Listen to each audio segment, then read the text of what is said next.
Mr. Drane, how are you? Mr. Williams, I'm great. How are you? Oh, fantastic. We are live. And so as you know, we'll spend about 20, 30 minutes or so just chatting a bit. And we're gonna wait for our million listeners. Yeah, And, let and them pour in. yeah, our fans to pour in. So we'll do a little bit more small talk All right. until we get started. But you are in what's the weather like there? Because it's raining a lot here. It's pouring down rain, and my two sons are not happy about it because today is trick or treat night for our community. Oh Um, wow. in Central Ohio, we don't do anything on Saturdays with the Buckeyes playing. So, so Halloween is officially tonight for our kids. Oh wow, wow. And it's so yeah, we're getting like they said about 3 inches of rain or something like that. It's been raining nonstop. Like Yeah, I think Zeta is today. coming through the country on all of us. Yeah, yeah. So trick or treat night. So what's gonna happen? Well, we're going to get them candy either way, right? Yeah, But hopefully, either the community moves it to Saturday when it's dry. yeah. Otherwise, we'll just figure it out, go to a neighbor's house and keep it small. Got it, got it. So today we're gonna do a look inside your world Okay. as a commercial real estate, investment career. Sure. And so before we got started, I was telling you how I try to open with a story, and I didn't quite know what story to tell today. I was thinking about because I don't think I've ever shared with you how I got into the business. No. And then I thought about it, and I was like, I know Matt is a cold call guy. Like he knows how to cold call. I'm sure he enjoys it, and just like the thrill of the chase and the hunt. Sure. And so my experience with cold calling, because I was telling you that I used to do, and you like I love cold calling. And I'm like, I don't. Well, I love the result that cold calling brings. How about that? Yeah. And I'm going to tell you about the result, and it's okay with me. I'm fine with it, and I can do it. But I got a sales job like right outside of college, and I was in telecommunications, and we were doing voice and data services. Phone and internet, high speed internet for businesses, for large organizations. So I took this job. They really gave me a chance because I didn't have any sales experience coming out of college, and my cousin was working for this particular company, and he was driving a Range Rover. Nice. And always had nice suits and stuff like that and clothes. And like sometimes in our community, we look at someone like that and we kind of give them a side eye, like it gets your attention. Yeah, like how are you doing this? Like what's going on? Like how are you making your money? And so he explained what he was doing, and he introduced me to this company, this organization, and they gave me an opportunity to get into the sales.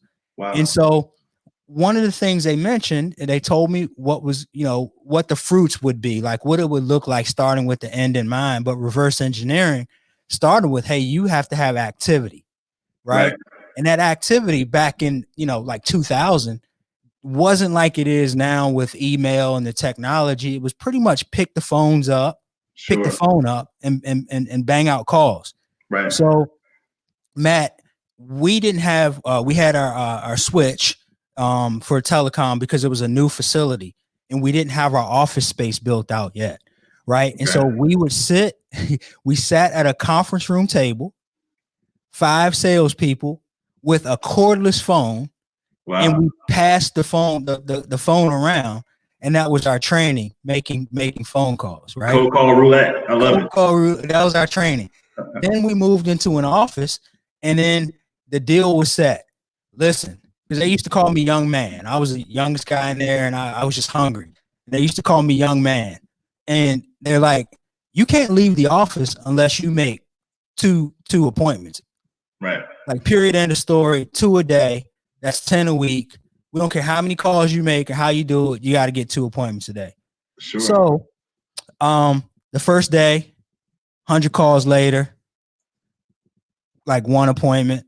And that was just somebody felt sorry for me, I'm sure, and gave me the opportunity. And it's like, yeah, I got the appointment. Right. And then, I kept doing this, and I didn't feel comfortable being in the open room. So I went in the office and kind of locked myself in the office to be by, and then they would hear me like, hitting the wall or slamming the Yep. door. Yeah. It's a oh, rite of passage for oh, sure. oh, yeah, or whatever it might be. So the second appointment that I set the very next day, right, turned out to be the largest account of probably my entire career. That's great. And so, after that, it was like, I had tasted blood, and it was like, I'm going to keep calling and calling and calling until I can get these appointments and get these opportunities because of the way that it felt. And so I'm telling you this story to open up, to give you an idea, number one, of like sort of my background, but also those that are listening, to let them know that the activities that you generate now don't necessarily, because it took me almost a year to close the deal. Sure. Right. It doesn't necessarily pay you right away. And then you have to keep making the calls in our game because it's a numbers game. Right. Sure. Right. And so be persistent. Don't give up. And like I said, make those calls, because that's going to take you to your end. So that's my little, story for the day. It might've been longer than you wanted to hear or whatnot, but that's great. Yeah, that's kind of, my introduction to sales. And I know you have some great stories and great experience, but Matt Drane, can you tell us today who you are, what you do, and then we'll get into the reason why we're here today. Sure. Thanks for having me, Shawn. So I am first and foremost a father, a husband, and when it comes to real estate, I help people buy and sell apartment buildings. So I focus on the commercial real estate side of the market, and I'm based here in Columbus, Ohio. So Columbus and Central Ohio really is my territory of focus. Awesome. And then why did you get into real estate? It's a great question. So I've always had a passion for business. I grew up watching my father. He owned duplexes and four families in Cincinnati. So I always knew about real estate through watching him. He now owns his own general contracting firm, and they do commercial renovations and construction throughout the Midwest, working on behalf of private clients and the government. So I've always been around business and real estate. And just being a little kid, I remember driving by open fields and looking at land and just being mesmerized by land. And over time, that transferred into looking at buildings, just being in awe of these big buildings that I would see mainly downtown Cincinnati. And as I drive through the city downtown. So I was just gravitating toward real estate even at a young age and didn't even know it. So I finally followed my passion about 9 years ago and started doing real estate full time on the commercial side. Got it. And what's that mean though? When you said started doing real estate full time on the commercial side, like what does that mean to someone that's getting started? So let me back all the way up, right? So growing up in Cincinnati, definitely had a pleasant childhood experience. Mom and dad were both hard workers, taught me a lot in terms of work ethic and just how to build a business. But not a lot of folks I knew growing up owned apartment buildings or office buildings. Most people own their own house, but many people, renting was just common. So I just had a passion for how do I take what my father has taught me with these single family homes and duplexes, let me take that to the next level. What does that look like? And that's how I found commercial real estate as a potential career path. And once I found commercial real estate, I started breaking down what that business looks like. And you have the leasing side, which is, helping tenants find retail space. You have the landlord representation side, so helping a landlord lease space in their buildings. So that's really the office, the retail side of it. But I like the apartment buildings, call it what you will, but it's not the most sophisticated product type. It's a box, and for every single month, you get a certain amount of rent for said box. And that's about the level of underwriting that my brain was capable of absorbing at the time, but it's stuck. So I love just learning about revenue streams with apartment buildings and how to actually build a portfolio and help clients really build wealth. That's how I landed on apartments within that big space of commercial real estate. So would you say apartments, because I was going to ask you, it sounds like leasing, landlord representation, and then in your world, apartment buildings is something that stuck with you. Is that like your niche? Would you say that's your niche? That's absolutely my niche. And I work for a company, Marcus & Millichap is the name of my firm. And as a company, we just believe strongly that you cannot be a jack of all trades. You can't, help a tenant find retail space for their business one week, the next week sell an office building, then help a client sell a 300 unit apartment complex. It just doesn't work that way. The best advisors are those who focus on a very specific niche in the market and a very specific product, and they become masters in that product. So for me, my mastery is in multifamily assets.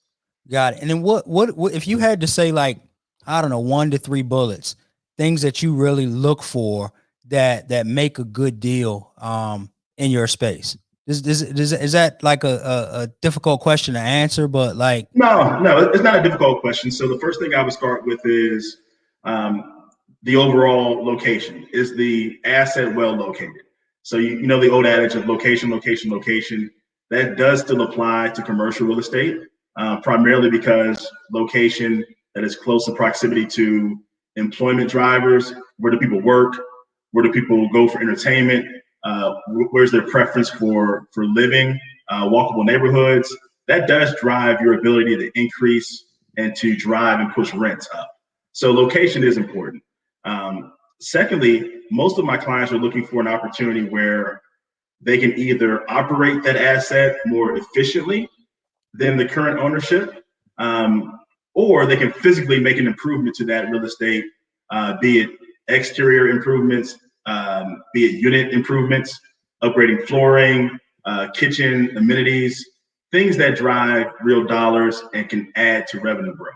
So is there an opportunity to actually improve the asset to increase the revenue and at the same time decrease the operating expenses? So when you think about that, it could be just making improvement to the utility structure, taking some of the utility expense away from the property owner and maybe finding a way to allocate that toward the tenants.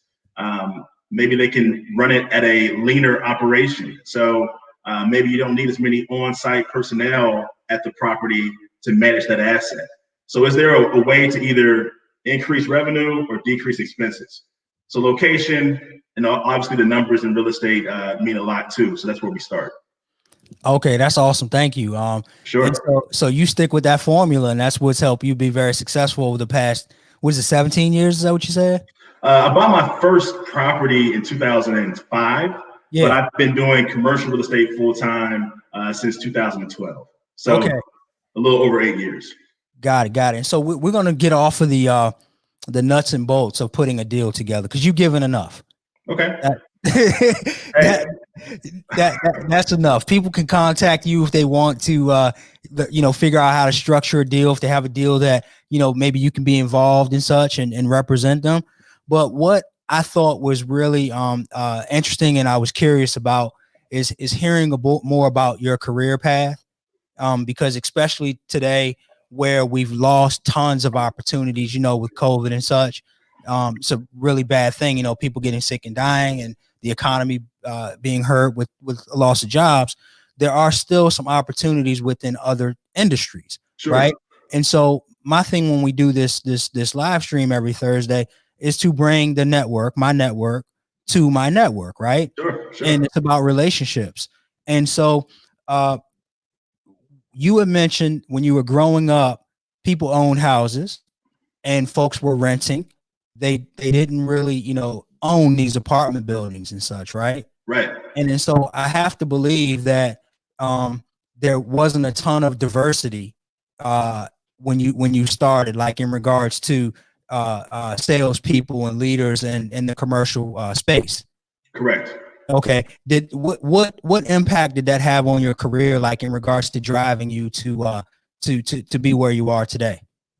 It definitely had an impact on my career. I was fortunate to find a company who valued my potential and gave me a shot. So Marcus & Millichap, we have 1,800 agents across the country. So we're one of the larger brokerage platforms across the country.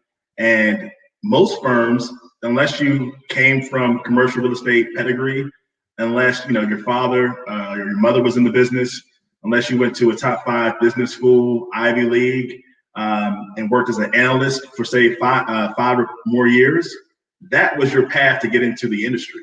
I happened to find the right firm who believed if I put in the effort and the work, they could teach me how to do this business.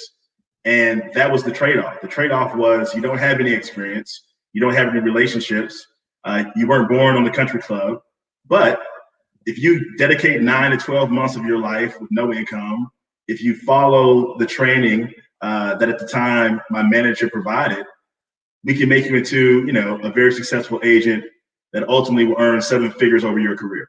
And I drank the Kool-Aid. I believed in the company, but most importantly, I believed in myself. I started when I was newly married. I've been married 12 years. So I was 4 years into our marriage when I started this endeavor. I had the confidence and trust of my wife to sell a condo that we owned, downsize to 1 car, go live in a 1-bedroom apartment that was a third of the size of our last place. And I put my head down and just grinded for the first 24 to 36 months. And sure enough, that 3rd year, I surpassed my previous stable income. That was a 6-figure income just by dedicating myself to a new craft. That's awesome. How do you recommend someone getting into to this business? There's a number of ways to get in. The first like, is just, you know, how do you get the information? Like, sure, where do you go to get the info? There are a few sources online that have really great content as it relates to commercial real estate. There's a couple of blogs, and if at the end of the session, I'll be happy to share my info and offline provide some links, some trade publications. But really, it first starts by just educating yourself on the subject matter. That's step number 1. Step number 2 is finding a broker who's willing to invest time in your development, but also that has the infrastructure to train someone without any experience. Most firms expect you to have some experience coming into their organization. So you have to find the right company, and then you have to find the right mentor. And I still to this day, 8 years in the business, I'm affiliated with a great team of agents. And I still see value in partnering with those who are more experienced than myself, because collectively we just deliver a better result for our client. So Right. finding the right team and partner is the biggest component of success, I believe. Right. Got it. And then like what were your key things that you knew that you had to learn once you got going? Like, I know you Sure. mentioned that you dialed in on the apartment buildings, but like, what else did you like know that you had to focus on and execute? It's funny, you know, it's a saying that we have, which is control the controllables. So when you first start out in this business, and I'd argue any business, the only thing you can control is your outbound activity to the market. So for us, that's one metric, and that's phone calls. So a new agent in our business, they can expect to, for the first 9 to 12 months, not earn $1. So it's 100% commission. They can expect to work 60 plus hours per week, including nights, holidays, and weekends. And they can expect on average to make 50 outbound phone calls to owners of commercial real estate every single day. And it's a simple formula. If I make 250 dials per week, I have about 25 conversations, and I'll convert 25 conversations into 5 opportunities to sit down in person, or these days via Zoom, to meet with an owner and discuss their real estate needs and also their goals and objectives. So it's a simple ratio. If I can control those 50 dials a day and just practice what I was taught, I would gain traction over time. So I'll be broke for 9 months. Right. Mental warfare with my cell phone, making phone calls. Correct. 50 calls a day. Fighting with your spouse about steady income stream. Right. Yeah. To soon in 12 months or so, around about 9 to 12 months, Right. to largely be set for life. Well, at least set for the next 12 months The next 12 months of fighting, right? So one of the founders of my company, I met him probably 4 years ago, maybe even more than that, probably about 6 years ago. And I'll never forget what he told me. He said, the moment that you think you've reached the end of your rope, the moment where you've lost and are down to your last $100 is when the lid will come off and you'll start to be successful. And yeah, and I remember, you know, I started my business in September of 2012, and my first 12 months, I actually closed 7 transactions with no real estate experience. And in the next 3 years, I actually, you know, closed 25% of all the deals in my given market. So I created 25% market share, and I was a dominant broker in my area of expertise. So if you just keep on focusing on the process, the result will come. Got it. My last question. So Okay. process result will come. How big is the market? How does that play in there? Because I hear you say Cincinnati, Sure. right? How's that any different from DC versus, Atlanta or, somewhere on the West Coast like LA? Like, Right. how does the market play into your success?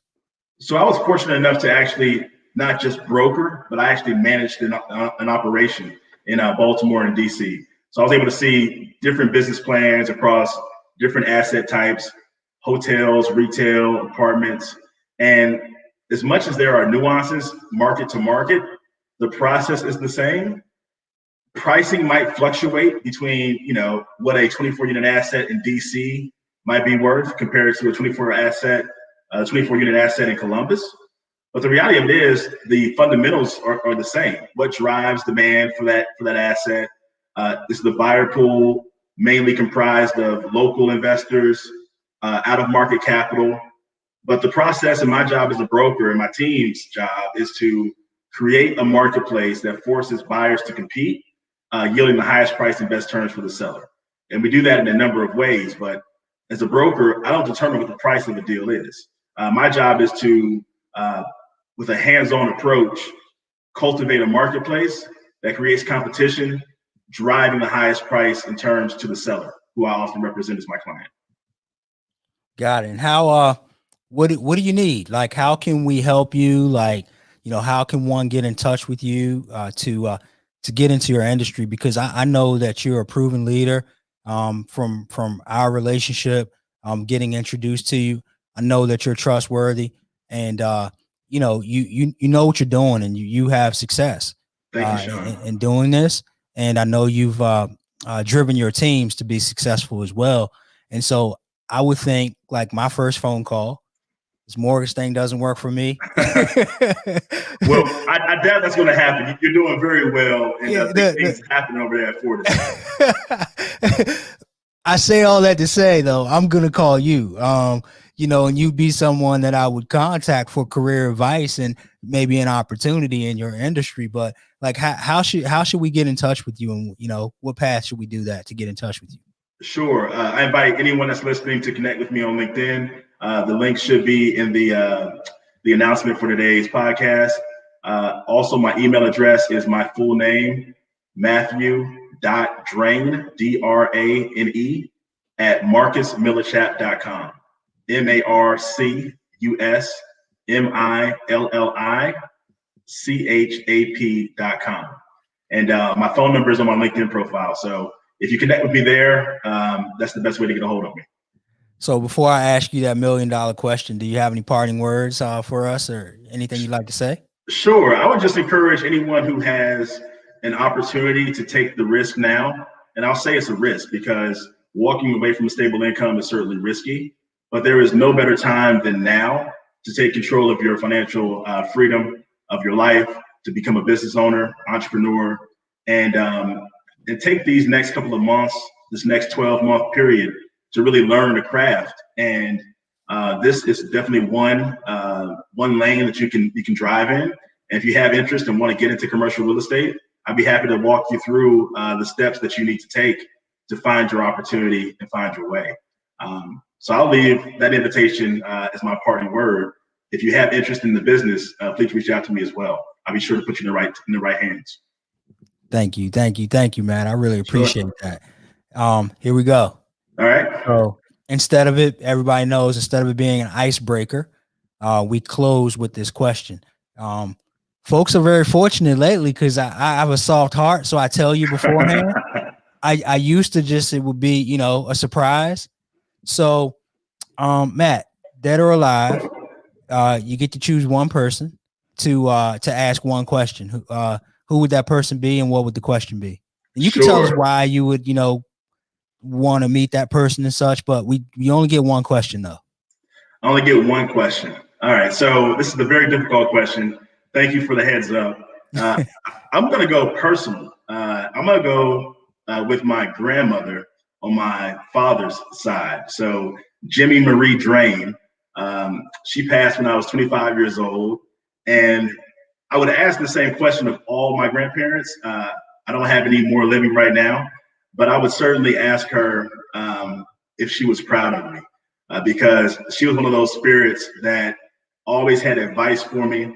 She believed in my vision. She actually was kind enough to bail me out of my first real estate deal. I bought a single family house down in Charlotte when I lived there after undergrad. And I bought it with my own money.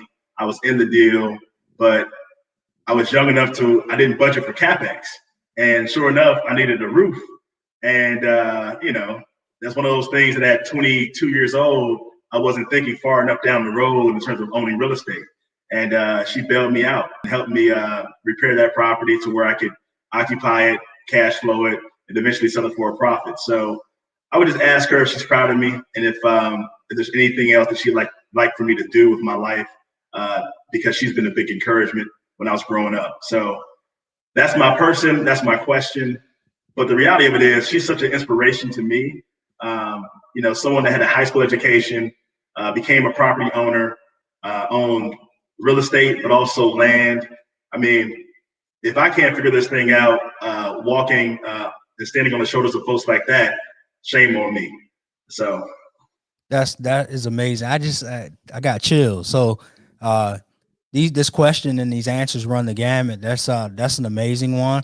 Matt, as I mentioned, we talk about relationships, build relationships before you need them. And I got that information from commercial real estate broker as well, based out of Atlanta, gave me that advice. That was the one thing that he's hung his hat on, is build relationships before you need them. And so we've been, the two of us, indirectly knowing each other for a few years now. And finally got an opportunity to connect. And then, and we connected on something totally different outside of having this talk today. We also talk about number 2, DNA. Why you do what you do. Who would you let down if you didn't succeed? Right. I promise you, if your grandmother could send you a smoke signal or some kind of message, she's proud of you. 100% she's proud of you, because you took the information. I'm sure she had a little bit of tough love with her too as well. Oh yeah, absolutely.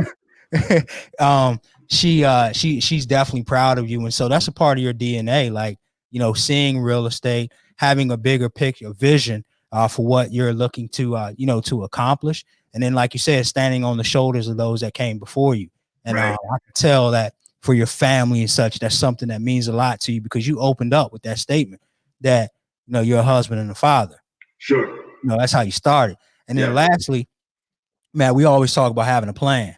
So you gave everybody today the plan, like you told us, like when purchasing, these apartment buildings, location, increase revenue and decrease expenses. Right. You told us that. You told us 50 calls a day equals 2 appointments a day, which will help you be successful after your first 9 months and will keep you stable for the next 12. Sure. Right. So you've given us a plan. And so that's all I can ever ask for when I speak to anybody on this, in this forum. And so I really appreciate you hanging on in there with us today and staying on. If you could just give me a couple minutes after we end the live stream to wrap things up between us, I would appreciate it. But can I add one more thing before we part? Yeah, absolutely. I think it's extremely important to be surrounded by like-minded individuals. So, Shawn, I have the pleasure of knowing you through probably multiple mutual relationships and friendships. But we can only grow as far and go as fast as those around us. So I think as much as you need to be focused on your own plan and your own business, you have to have good people who are like-minded surrounding you, because we all know it's tough. And to go at it on your own or alone is a very difficult task. So I thank you for this platform, for this opportunity, but also for allowing your network just to meet each other and become more than just a link on LinkedIn, but really a relationship that can help each other down the road. So thanks for the opportunity. Oh, no worries. So I like I say every week, if I can help anybody with anything, whether it's directly or indirectly, refer you to a relationship, I'm happy to do so. Everybody stay as safe and healthy as they possibly can. Go vote too. We only have a few more days just go and vote. So everyone have a great day. Thanks for joining us. Thanks again, Matt. And we will see you next week. All right.